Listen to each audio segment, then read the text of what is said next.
సిద్ధంగా ఉండాలని పార్టీ శ్రేణులకు కేటీఆర్ పిలుపునిచ్చారు. తెలంగాణ భవన్లో పార్టీ ఎమ్మెల్సీలతో భేటీ అయినటువంటి BRS working president KTR parliament ఎన్నికలపై దిశానిర్దేశం చేశారు.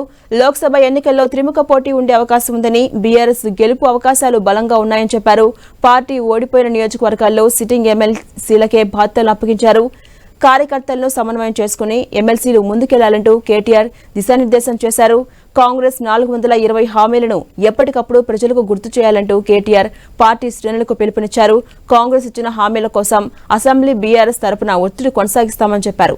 ఇచ్చిన హామీలను అమలు చేయడానికి కాంగ్రెస్ కు ఎప్పటికప్పుడు గుర్తు చేస్తామన్నారు కేటీఆర్. బీఆర్ఎస్ ను గ్రామస్థాయి నుంచి పొలిట్ బ్యూరో వరకు పునర్వ్యవస్థీకరించాలని, చురుకైన నాయకులు కార్యకర్తల సేవలను పార్టీ ఉపయోగించుకుంటుందని చెప్పారు. రాబోతున్న పార్లమెంటు ఎన్నికల్లో ఎమ్మెల్సీలు విస్తృతంగా పనిచేయాలంటూ కేటీఆర్ విజ్ఞప్తి చేశారు. త్వరలో కేసీఆర్తో ఎమ్మెల్సీలతో సమావేశం ఉంటుందని తెలిపారు కేటీఆర్.